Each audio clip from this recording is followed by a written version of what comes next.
골로새서 3장 15절을 보면은요, 너희는 또한 감사하는 자가 되라 이렇게 말씀합니다. 사도 바울의 말입니다.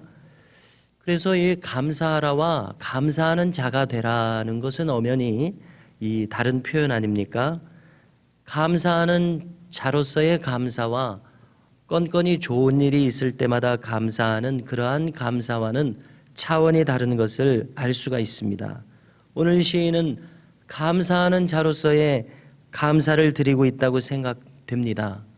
우리의 이 본성과 체질이 감사하는 체질로 바뀐다면 얼마나 귀하고 놀라운 일이겠습니까? 달리 말하면은 이 감사의 일상화입니다. 누군가 말하기를 감사라는 것은 신앙의 절정에서 나오는 것이다, 이렇게 말하기도 하지 않았습니까? 그야말로 감사할 수 있다는 것은 높은 신앙의 차원으로 들어간 사람의 심령에서 나온다고 믿게 됩니다. 오늘 시인은 감사할 이유를 말하기를 그는 선하시며 그의 인자하심이 영원하기 때문이라고 합니다. 하나님의 하나님 되심과 그 성품을 경험하면서 이것을 감사하고 있습니다.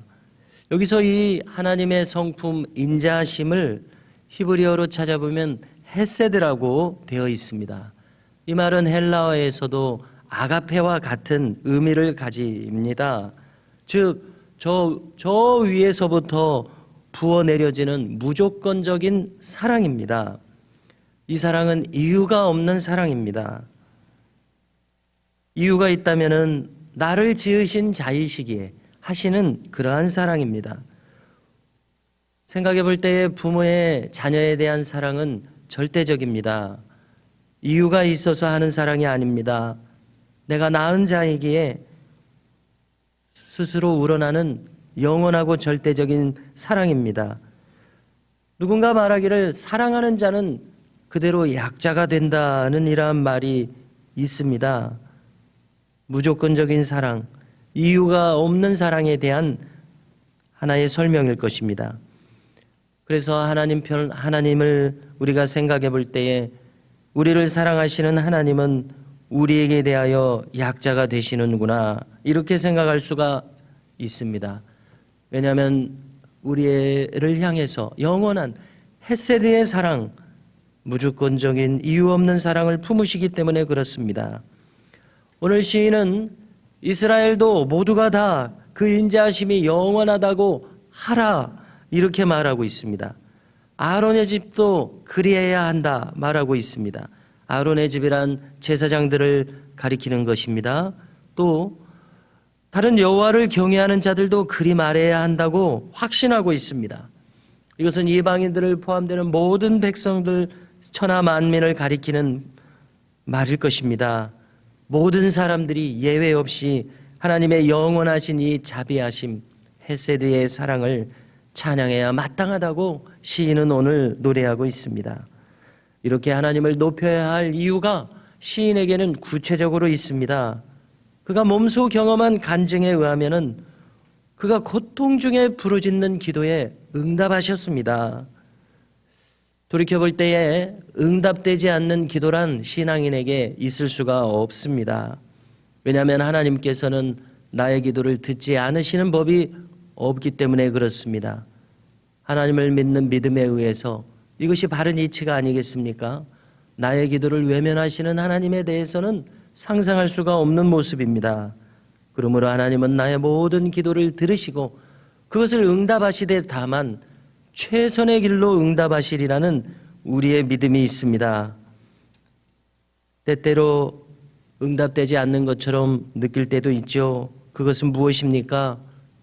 생각해 보면 내가 원하는 모습으로, 내가 원하는 시간에 이루어지지 않기 때문에 응답되지 않는 것처럼 우리는 느끼게 됩니다마는, 그러나 응답이란 우리가 볼 때의 최적의 시간과 경우가 아니라 하나님 보시기에 최선의 것이 당연히 하나님 편에서 주시는 최고의 응답일 것입니다.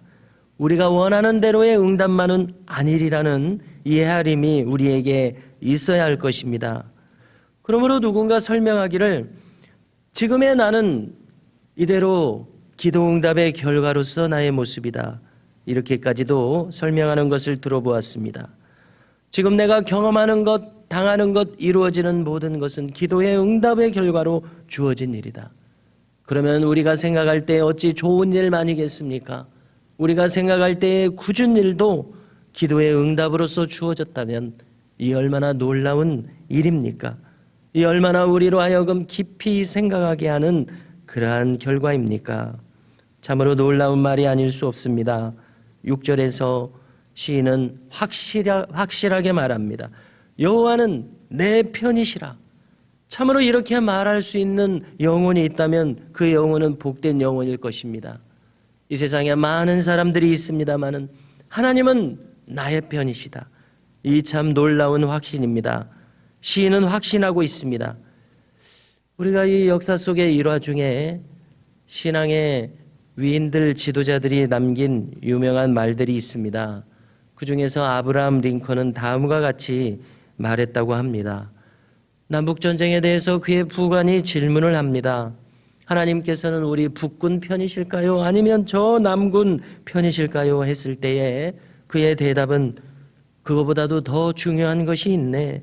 우리가 하나님의 편인지가 더 중요하네. 왜냐하면 하나님은 항상 오르시기 때문이네. 이렇게 말했다고 합니다.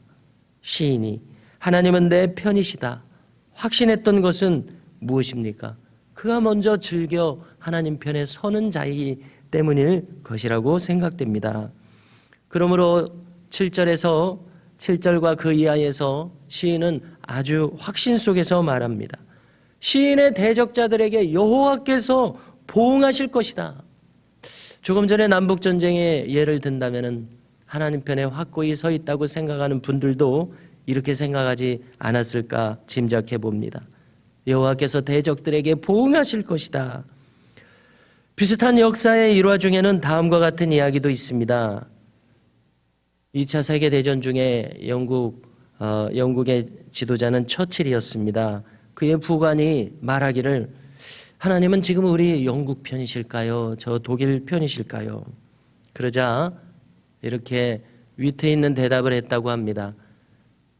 아무리 그래도 그렇지 히틀러하고 나하고 둘이 놓고서 생각할 때 하나님이 누구 편이시겠는가? 아무래도 내가 낫지 않을까? 이렇게 대답을 했다는 것인데요. 히틀러에 대해서 잠시 생각해 본다면 모든 악의를 품고서 폭주하는 그러한 인물에 대해서 하나님께서 그러한 인물을 인정하시겠는가? 이러한 질문을 던지게 됩니다. 그런 자보다는 신앙으로 행하는 자에게 더욱 하나님 편에 있다는 확신이 있었다고 생각이 됩니다. 또 비슷한 흐름 속에서 하나를 더 생각해 봅니다. 최근에 있었던 미국 대선의 후일담 중에 한 이야기입니다.